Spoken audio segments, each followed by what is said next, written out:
So folks, there's been a murder. There has been a murder. That's right. As is often the case in Hearthstone, when new cards come out, old cards get left in the dust. They get eclipsed and murdered by the new cards, sometimes with numbers and stats that are just bigger and better than the old versions, or sometimes effects that are basically better in pretty much every single way. Now, I want to be clear, I don't think that's always a bad thing. Sometimes revisiting a design and making sure that it's competitive enough in the current era of Hearthstone can actually be pretty good for the game. But of course, there can be other examples where sometimes cards just got a little too strong compared to the old days of Hearthstone in most people's opinions. So before we get into the 10 cards from Forged in the Barrens that have murdered their predecessors, let's talk about our sponsor for this video. It's Magic Spoon. If you don't know Magic Spoon, it's a healthy cereal. Some of you may know or may have noticed that I've dropped 40 plus pounds in 2021 so far, and I've done that in large part by cutting down on my sugar intake. And Magic Spoon is a fantastic way to do that while still eating a delicious breakfast. That's because it has 0 grams of sugar, 14 grams of protein, and only 4 net grams of carbs in each serving, also only 140 calories. 4 flavors. I like the fruity flavor the best, but also the cocoa's really good. It leaves your milk tasting just like chocolate milk after you're done. And of course, if your diet requires it, it's keto-friendly, gluten-free, grain-free, soy-free, and low carb. So if you want to check it out, click the link below in the description to grab a variety pack.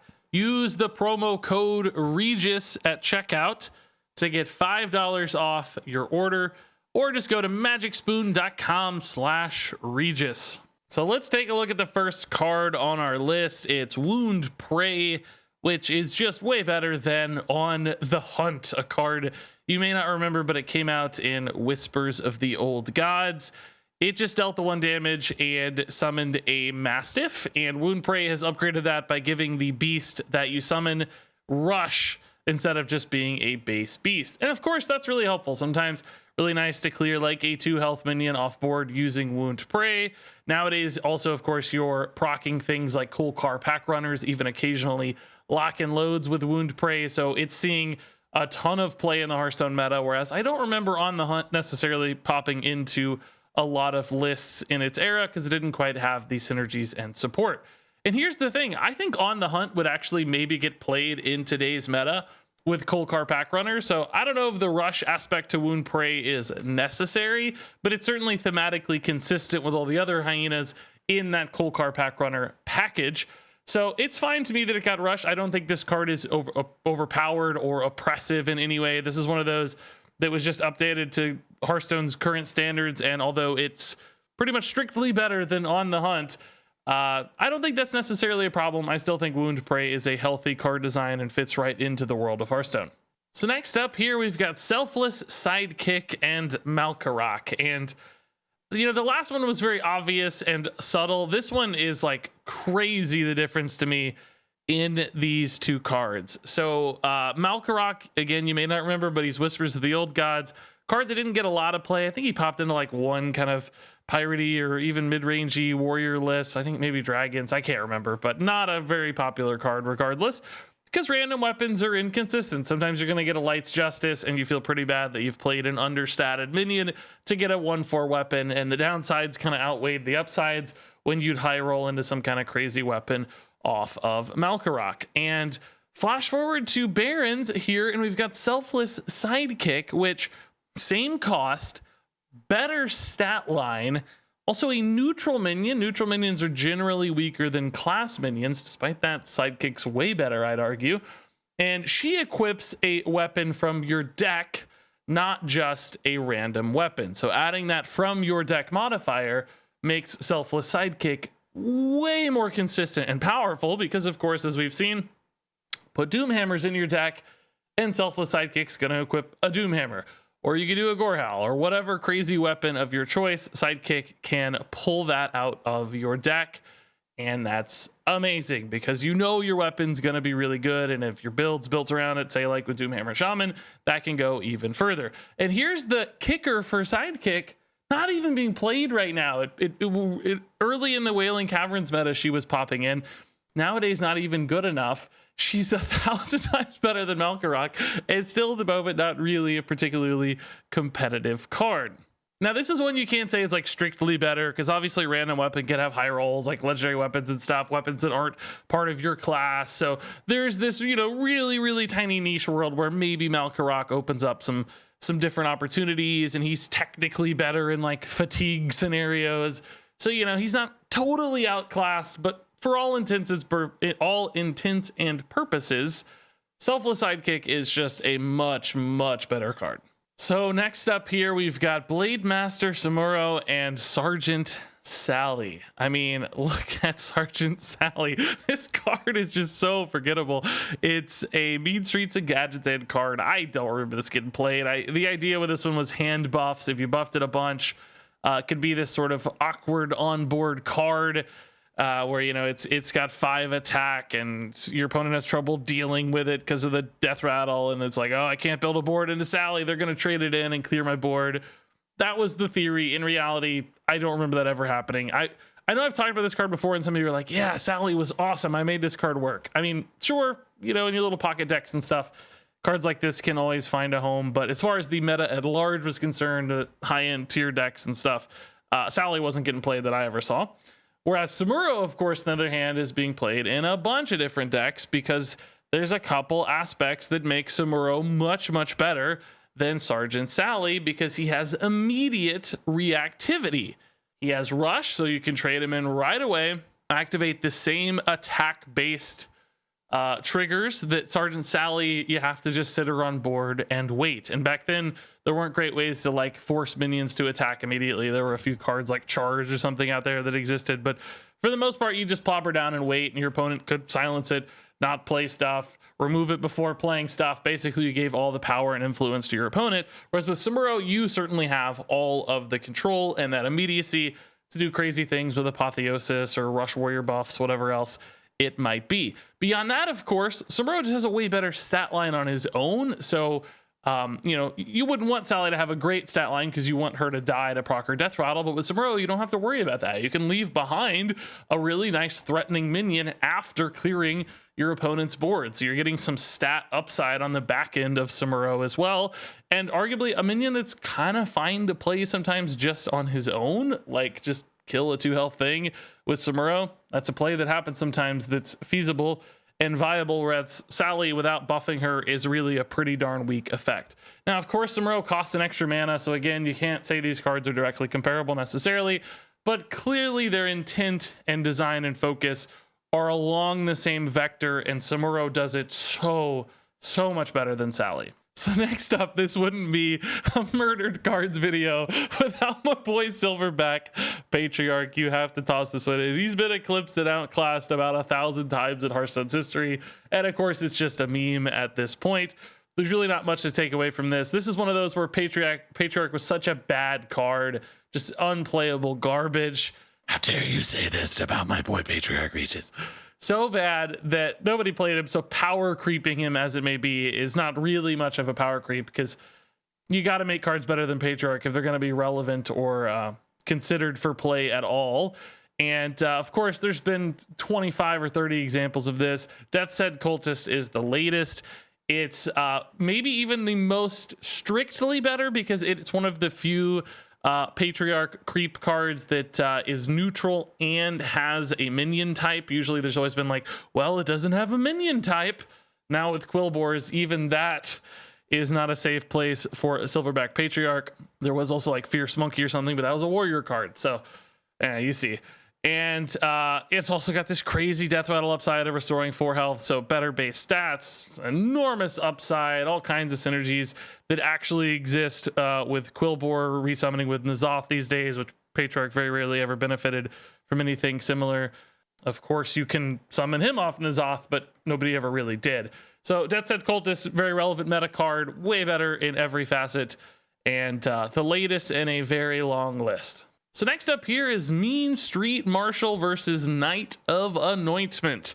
And I wanted to compare these because they're both examples of 1 mana card draw on a minion in Paladin. And boy, are they very, very different. Over here, we got the Mean Street Marshal, which has, you know, technically slightly better stats than your Knight of Anointment, but his card draw is on a death rattle, so it's delayed. It's conditional. You actually have to buff your Mean Street Marshal if you even want to draw any cards. And then you're just getting any random card in your deck. There's no tutor or specificity to the card you draw.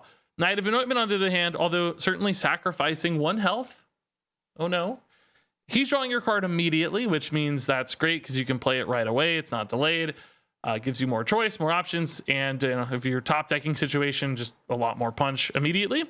And he's drawing you a specific thing, a holy spell, so you can tutor. Now, of course, not every deck that's going to be better if you don't care about holy spells, but in general, that's way better because you can control exactly what you're going to get off Knight of Anointment, which means that draw is both predictable, but also you can build your deck and structure your game plan in a way the Knight of Anointment really supports that for buffs or removal or secrets or whatever it might be. And of course, Knight of Anointment has been seeing tons of play in Paladin because it turns out really cheap, efficient tutors like this are great. They're an awesome engine to put into a deck, whereas Mean Street Marshal, I don't think this card really ever got played because it turns out delayed card draw that's conditional that requires extra support really isn't that good. And that's the exact difference between these two cards. One is everywhere and was all over the meta. The other I kind of forgot existed despite some actually really sick artwork I'm seeing right now. So next up here is a cool little comparison. We got Celestial Emissary, a card from Boomsday Project, versus Talented Arcanist. And they both have the same exact battle cry text here. Your next spell this turn has spell damage +2. But Talented Arcanist is a neutral card. And normally neutral cards aren't as powerful as class cards because they, are open to everybody. So that's pretty crazy. And it has more total stats available as a 1/3 instead of a 2/1. Now, it does not have a minion type, of course, the Celestial Emissary being an elemental, but in the scheme of things, you don't usually care because you just want to pump that awesome spell damage. Maybe an elemental mage cared back in the day, but nowadays, I think mage would just much rather have Talented Arcanist because the better stat line. And of course, classes like Demon Hunter get access to Talented Arcanist for OTK Demon Hunter, where it's a very powerful tool and a relevant meta inclusion. So turns out when you open up a card to every class and you increase its total stat allocation, it becomes pretty good, whereas Celestial Emissary didn't get played much. I think there were some occasional burst decks that tried to squeeze it in, but it wasn't a big part of the meta. So pretty cool to see the evolution here. And, I don't think Talented Arcanist is a problem card by any means. It's just a natural evolution of this kind of design. And I think it's a cool card to be in the meta. Moving on here to the Wailing Vapor versus the Surging Tempest. Why does every shaman card look so similar? They're all just swirly, windy dudes. Anyway, these are both, of course, 1/3 elementals. Surging Tempest isn't even that old of a card. It's from Descent of Dragons. Wailing Vapors just hit in Wailing Caverns, of course. And the difference between these is that Wailing Vapor can continue to grow over time and scale with every elemental that you play. So he becomes a 2/3, a 3/3, a 4/3, rarely, but theoretically. Whereas the Surging Tempest was capped, becoming a 2/3 on a binary state, whether or not you had overloaded mana crystals. Now, of course, these aren't the perfect clean comparison because they're different triggers. One is an overload card, one is an elemental synergy card, and arguably overload is more generic to shaman, so you wouldn't have to put Surging Tempest specifically in an elemental package. I understand that, but I just thought pointing out the scaling differences between these two cards that are otherwise identical in stat, cost, and type was pretty intriguing. So Wailing Vapor basically has a lot more upside in the right deck, whereas Surging Tempest doesn't have that upside. Also noteworthy is the fact that Wailing Vapor's buff is permanent, where Surging Tempest is temporary, because as soon as you lose those overload crystals, he goes back to a 1/3, which can be relevant, meaning your opponent can maybe just ignore it and time it out almost. Whereas with Wailing Vapor, they kind of have to deal with it, or it's just going to keep getting bigger and become a much greater problem. So not again the cleanest comparison between these two, but I think still a pretty intriguing difference for what's possible when it comes to how big and threatening a minion can get. So this one's maybe the least clean comparison in the entire video, but I thought it was worth talking about. So Toxic Arrow from Knights of the Frozen Throne. Really, really weird card. A 2-mana spell that dealt 2 damage to a minion. If it survives, that minion gains poisonous. So you had here, theoretically a positive effect where you're giving a minion poisonous, and that could be cool if you have some minion to utilize that effect to great lengths with some kind of AoE or something, right? But you had to deal 2 damage to the minion. And that's clearly a downside, because some minions you might want to use this on will die when they take 2 damage. Think about like a Knife Juggler, for instance, or there's that snake dude with his snake dude brother who has the AoE, who will die if you use this on him. And I'm sure that's why the 2 damage check was there for Toxic Arrow. But the downside is that it made this card really awkward, because if you have that 2 damage thing, you can use this to clear your opponent's minions, and they want to increase the cost because it's got some flexibility as a removal tool, and it's still not very efficient. But, whatever the case, it becomes this really awkward, confused card that's just almost impossible to use in any comprehensible fashion. Whereas you shift to Serpent Bloom today, and you've got yourself a 0-mana spell that can give a beast poisonous. Now, there is a difference here. This is specific to beasts versus any minion, but I think it's so much more elegant in its design, because limiting it to beasts basically removes any design challenges that Toxic Arrow might have had in its era with a card like, say, Knife Juggler, like I mentioned, where you don't want to give these cards with repeatable effects or board-wide effects poisonous. That's scary. So I think Blizzard tried to design around that with this damage and the awkwardness of the card, whereas now they've designed around that by limiting it to beasts, specifically utilizing that minion type trigger instead.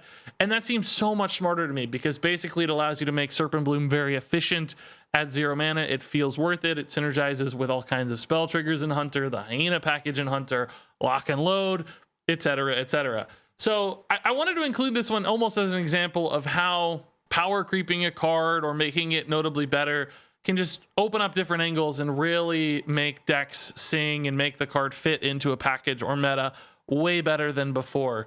And I think this is a great example of that, because Toxic Arrow was just like super awkward, impossible to use, readily mocked by myself and others. Whereas Serpent Bloom feels like this really cool card that doesn't seem overpowered by any means. It's just way better, way more fun to play, and fits into its class, unlike Toxic Arrow. Oh, and I guess that was the final card. So that wraps it up for the murdered cards from Forged in the Barrens here. This is a fun video series every time around to look back at what used to be and what is today. I'm curious to hear your thoughts on these. Do you think these are problematic? Do you think it's fine that some of these cards are better than their previous examples? Can you think of other Forged in the Barren cards that deserve to be on this list, like Man Crick versus Spider Tank? I just thought that one was so boring. I didn't want to include it. Happy to hear more examples, though, of cards you think are just way better than previous cards in Hearthstone's lifespan. So share those in the comments below. Also, of course, be sure to check that description for a link to Magic Spoon, and shout out to them for sponsoring this video. All that said, thanks to you for watching this video, and until next time, game on.